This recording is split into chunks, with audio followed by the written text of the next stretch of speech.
Chapter 1. The Doll. I remember Jim's description of the woman who made her. How could a woman like that make a beautiful doll? My name is Stephen Amony, and I am a doctor. I live and work in London, and I have a house by the River Thames. Everything in this story happened because of a doll.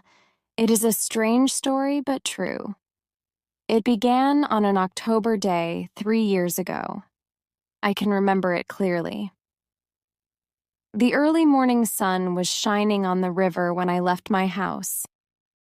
I went to buy a copy of the Times, as usual. There was a flower shop on the corner of the road where I lived. I could see the brightly colored flowers as I reached the corner. I turned into Abbey Lane and continued walking. I was enjoying the warm October sun. After a few minutes, I arrived at the newspaper shop. Suddenly, I remembered that it was a niece's birthday the next week. So I stopped and looked in the shop window. There were games and toys, paper and pens, books and sweets in the window. Most of it has been in that window for years, I thought to myself. I almost decided that there was nothing in the window for my niece. Then I saw a doll. She was half hidden in the corner of the window. She was made of cloth and she had a painted face. The face was special. It had a lovely, gentle look, but sad eyes. Suddenly, I felt sorry for her, sitting in that crowded window. I know that this sounds strange, but I decided to go inside and to look at her more closely. The shop was owned by a man named Jim Carter. "Good morning, Dr. Amony," he said brightly when I walked in. "Do you want the Times as usual?" "Yes, please, Jim," I replied. "And I need a present for a little girl. It's her birthday next week." "Is it?" said Jim. "Yes," I said. "I was looking at that cloth doll in your window." "Oh?" said Jim. "The one that's half hidden in the corner," I said. Jim looked surprised. "That doll?" he said. "She's a little unusual." "Can I see her?" I said. "She's also very expensive," he said. He took the doll from the window and gave her to me, and I nearly dropped her in surprise. She was beautifully made. She seemed almost alive. Her dress and other clothes were handmade, not made by a machine, and her face was hand-painted. I could see it clearly now. She's lovely, I thought. She was made with a lot of love. I could see this love in the doll's face. I put her down, gently. "How much do you want for her, Jim?" I asked. £12, Dr. Amony," he answered. He saw the surprise in my face and continued. "She's expensive. I did say that, didn't I?" "You did," I agreed. "Dolls like this cost as much as £20 in the center of London," said Jim. "But I'll tell you what I'll do, Doctor. I'll sell her to you for £11. "Who makes them?" I asked. "I'd like to know something about the person who can make beautiful dolls like this." "The woman has lived in Hardley Street for some years now," said Jim. "She sometimes comes into my shop, and she brings me the dolls." "What's her name?" I asked. "I'm not sure," Jim answered. "It's something like Calamy." "What's she like?" I said. "She's a tall woman with red hair, and she wears very expensive coats and hats," replied Jim. "But she's got a very serious face. She never says very much when she comes into the shop. I'm honestly always glad when she leaves." He stopped for a minute and then said, and I've never seen her smile. I couldn't understand this. How could a woman like that make dolls as beautiful as these? "I'll buy the doll," I said at last. 11 pounds seemed a lot of money for a doll.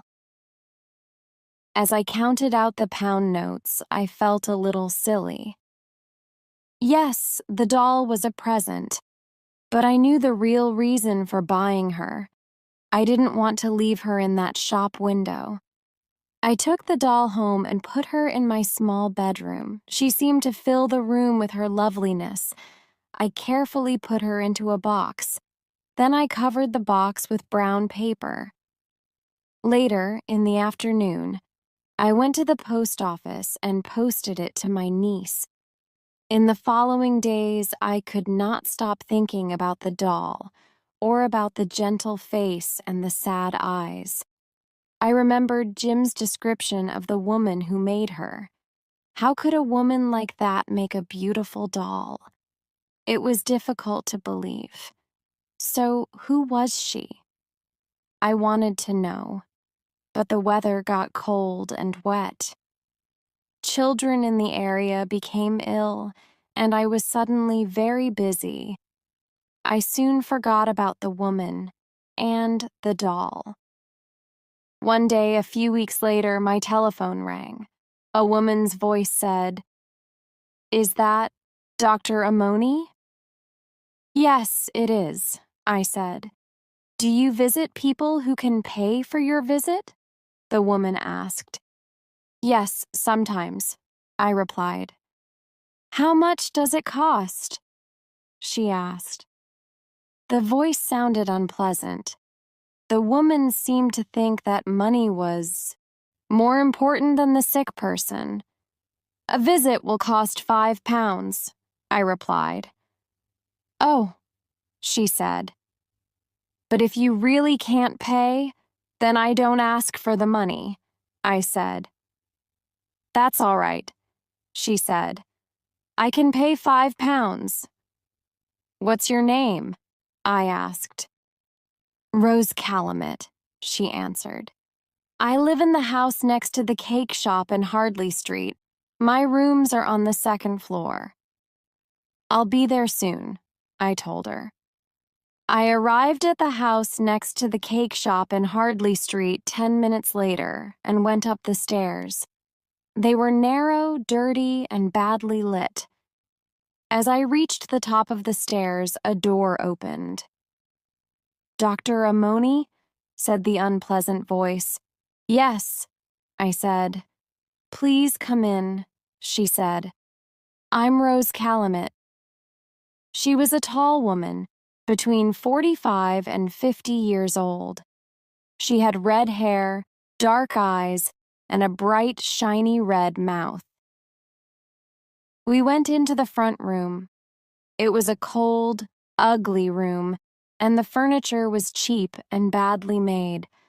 On the cupboard in the corner were a lot of small glass bottles. Then I saw the dolls. They were hanging from the walls and were thrown carelessly across the bed. Each doll was different, but each one was as beautiful as my doll. It seemed impossible that this rough, unpleasant woman could make them. Rose Calumet looked closely at me. "You're a very young doctor," she said. "I'm older than I look," I said coldly. "You think that I'm too young? Shall I go away again?" She laughed at me. "You don't need to be angry, doctor," she said. "You're very good looking for a doctor." "And I'm a very busy doctor," I said. "Are you the person who's ill?"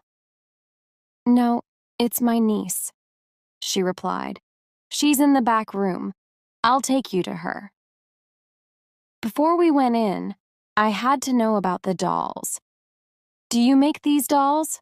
I asked. "Yes," she replied. "Why?" I felt very sad. "I bought one for someone's birthday," I said quietly. She laughed.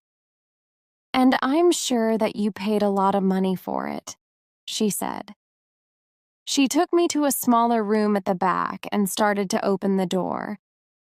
Mary, it's the doctor, she shouted. Then she pushed the door open wider to let me in. Don't be surprised when you see her, doctor, she said loudly. Her left leg is twisted. The girl, Mary, was sitting in a chair by the window. She heard the woman's words. A look of unhappiness crossed her pale face, and there was pain in her large, dark eyes. I was angry at the red-haired woman. The words were unnecessary. She wanted to hurt the girl. Mary was not more than 25 years old, but I could see immediately that she was very ill. I looked again into those dark eyes. Something inside her is dying, I thought. After that first visit, I always remembered the sweetness in her sad face, her poor, thin body, and her dry, unhealthy hair. But something filled me with happiness. Around her were 3 small tables, and on them were all the necessary things to make the dolls. Brightly colored paints and pieces of cloth of many different colors and shapes. I soon understood that her twisted leg was not the reason for her illness. I noticed the way that she sat. If I was right, I could make that leg straight. I was almost sure that I was right. Can you walk, Mary? I asked after a minute. She looked at me, then looked away. Yes, she answered quietly. Please walk to me, I said gently. Oh, don't, she said. Don't ask me that. I didn't want her to suffer, but I had to be sure that I was right. I'm sorry, Mary, I said. Please try and walk. It's important. She got up from her chair very carefully and moved slowly towards me. I looked closely at her left leg. Yes, I was right. That's good, I said. I smiled at her. I wanted to show her that I was pleased. I held out my hands to help her. She looked up. Again, I saw the pain and hopelessness in her face. She seemed to be crying out silently to me for help. She lifted her hands towards mine, and then they fell back to her sides. How long have you been like this, Mary? I asked. Rose Calumet answered for the girl. Oh, Mary's had that twisted leg for nearly 10 years now, she said. But I asked you to come for a different reason. She's ill. I want to know what's wrong with her. Oh, yes, she's ill, I thought. Perhaps she's dying. I knew that immediately. I wanted Rose Calumet to leave the room, but she didn't. She laughed and said, I'm staying here, Dr. Amity. You look at Mary. Then you can tell me what the problem is. When I finished my examination of Mary, I went with Rose into the front room. It's possible to make her legs straight, I said. Did you know that? With help, she could walk in. Stop! She shouted loudly. I jumped. That's enough! You must never say anything about that to her. The best doctors cannot help her. No stupid young man is going to give her hope. If you ever do, you won't come here again. I want to know what's wrong with her. She can't eat or sleep, and she isn't really working. Now tell me, what did you learn from your examination of her? I don't know what's wrong with her yet, I replied. But something is slowly destroying her. I know that. I shall want to see her again, soon. I'm going to give her some medicine. It will make her feel stronger. Then I'll call again in a few days. Don't say anything about making her leg straight, she said.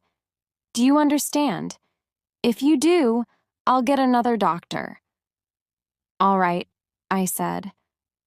I wanted to be able to visit Mary again, and I thought to myself, perhaps when Mary's feeling better, I can talk to her about her leg. I was ready to leave. I picked up my bag. "These dolls?" I said. "Yes," she said. "I thought that you made them," I said. "I do," she said, in her unpleasant way. "I draw them. Mary makes them. It stops her thinking about her leg. I don't want her to think about the fact that she'll never marry. She'll never have children." I walked out into the bright October sunshine. I knew that Rose Calumet was lying. I now knew the sweet person who made those special dolls. I was happy about this, but I was also worried about Mary. I had to discover what was wrong with her. I had to know before she died. Chapter 2. The doll without Mary and the dolls, the money will end. But what was killing Mary? I still did not know. I discovered more about Mary during my next few visits. Her name was Mary Nolan. When she was 15 years old, she was in a bad car crash. Her mother and father were killed, and Mary was very badly hurt. The car crash was the reason for her twisted leg. Rose Calumet offered to look after Mary. The law finally agreed because there was no other person to look after the young girl. Rose always thought that Mary's father was a rich man. Then she learned that there was only a small amount of money. After that, she was unkind to Mary. She made her very unhappy. Mary was never able to forget her leg. Her aunt seemed to say, "No man will love you. You will never get married and have children. No man wants a wife with a twisted leg." The years passed, and Mary began to believe her aunt. She stayed with her. She did what her aunt wanted her to do.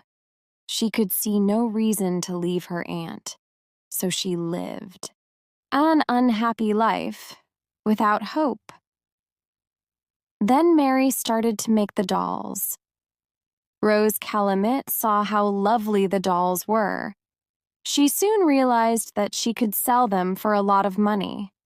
She was right. After she sold a few, she decided, Mary must work on them every day of the week from morning until night. Rose did not love Mary, but the girl produced hundreds of dolls over the years. Rose was happy to take the money for them.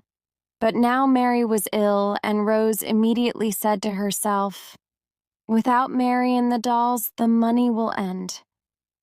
But what was killing Mary? I still did not know. I could see that she was afraid of her aunt. But it wasn't that. And I couldn't ask Mary, because her aunt was always with us. Mary found it difficult to say anything to me with Rose in the room. I did not tell Mary that perhaps I could make her leg straight. It was more important to discover why she didn't want to continue living. I told Mary to stop working on the dolls, and I brought her some books and some chocolates. For 10 days, she seemed to get better. During my next visit, she smiled at me for the first time. "That's better," I said. I was very pleased to see her happy face.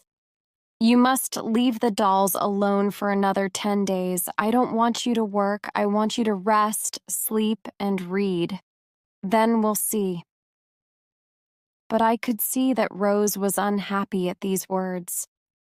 When I called again, she was waiting for me in her room. "You don't need to come anymore, Dr. Amoni," she said coldly. "But Mary must not," I started to say. "Mary is much better now," she said quickly. "Goodbye, doctor." My eyes went to the box in the corner of the room. There were 3 new dolls lying on top of it. Their faces were as lovely as ever, but they had the look of death on them. Suddenly, I was frightened for Mary. I knew that Rose Calumet was lying. I wanted to push this woman out of the way and crash through the door and see Mary, but I was a doctor. When doctors are told to leave, they have to go. I still did not know what Mary's problem was, but I guessed that Rose was asking another doctor to call. So sadly, I left. But I couldn't forget Mary. I continued to worry about her in the days that followed. Not long after this, I became ill.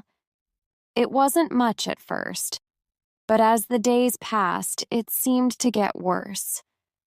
I visited a doctor friend.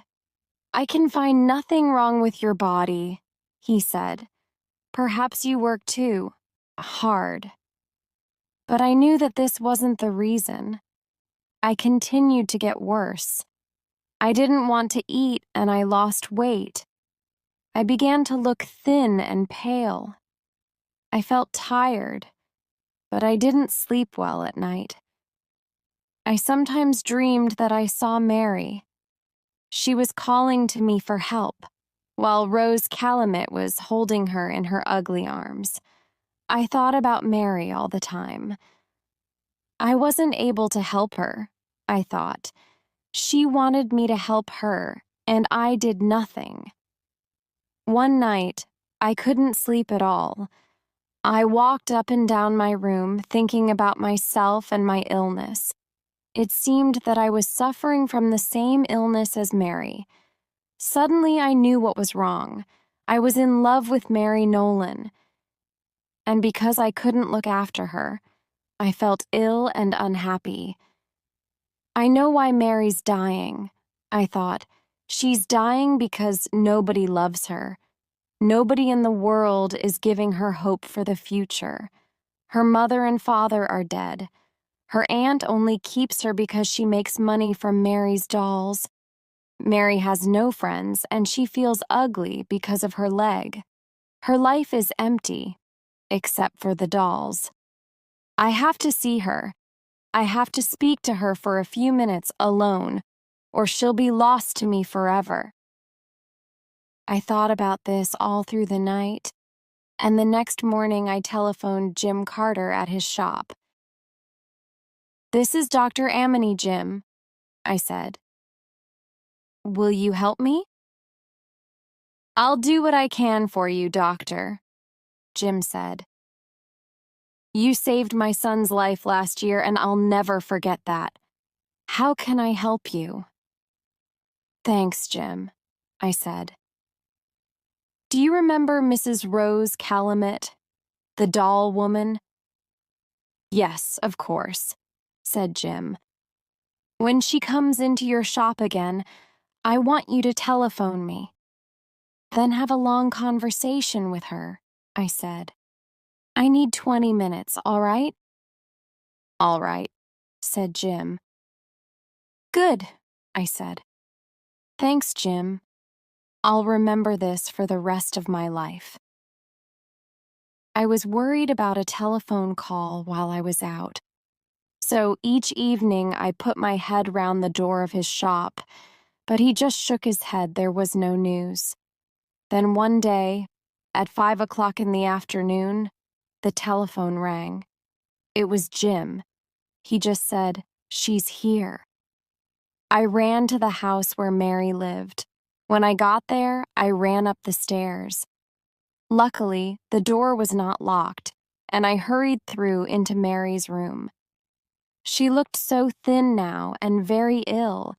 She still had the paints and pieces of cloth around her. I thought, she wants to make one more doll before she dies. She looked up when I came into the room. Her eyes opened wide in surprise when she saw me. She thought that it was Rose. She said my name, but she didn't call me Dr. Amity. She called me Stephen. "Mary!" I cried. "I've come to help you. I know what's making you ill." "Does it matter now?" she said quietly.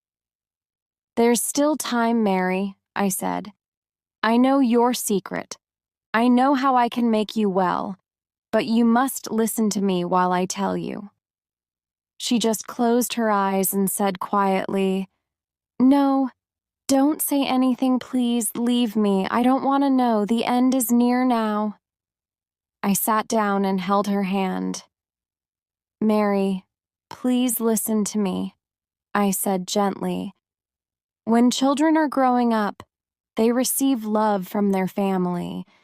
Then, when they're older, they can give that love to other people. They give love, and at the same time, they receive kindness, happiness, and hope. Then they have more love that they can give. But you've given your love, Mary, and you've received nothing. Now you have no love that you can give.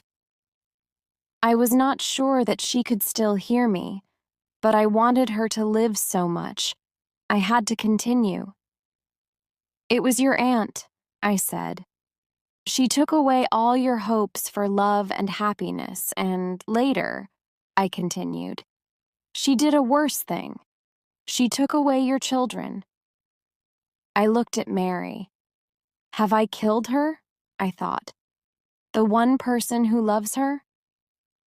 Then I felt her small hand move in mine, and her eyes slowly opened. She seemed almost glad to hear these words. This gave me hope. I talked gently. I tried very hard, because I wanted her to understand. Those dolls were your children, Mary, I said. You thought that you couldn't be a mother. So you made those beautiful dolls. Into each one you put some of your love. You made them gently and carefully, and you loved them like your own children. Then your aunt took each one away and she gave you nothing. You continue to use all your love. People can die when they have no love left inside them, Mary. I finished speaking and she moved. She seemed to understand what I was saying. But you won't die, Mary, I cried. Because I love you. Do you hear me? I love you and I can't live without you. Love me? She said quietly. But I have a twisted leg. How can you love me? That doesn't matter to me, Mary. I still love you, I said gently. But Rose lied to you. I can make your leg straight. In a year, you'll walk like every other girl. I saw tears of happiness in her eyes. She smiled and put her arms out to me. I took her up in my arms and she held me. I put my coat round her to keep her warm. Then I carried her across the room. Suddenly, we heard the front door shut and the sound of running footsteps. Then Mary's door crashed open as an angry Rose Calumet came into the room. Mary started to shake with fear. She hid her face in my neck. But Rose was too late. She could do nothing now, and she knew it. She did not speak a word when I walked past her. I held Mary close to me. I went out of her front door, down the stairs, and into the street. Outside, the sun shone and the sky was blue. Children played happily and noisily in the street as I carried Mary home. That was 3 years ago. As I write this, Mary is playing with our son.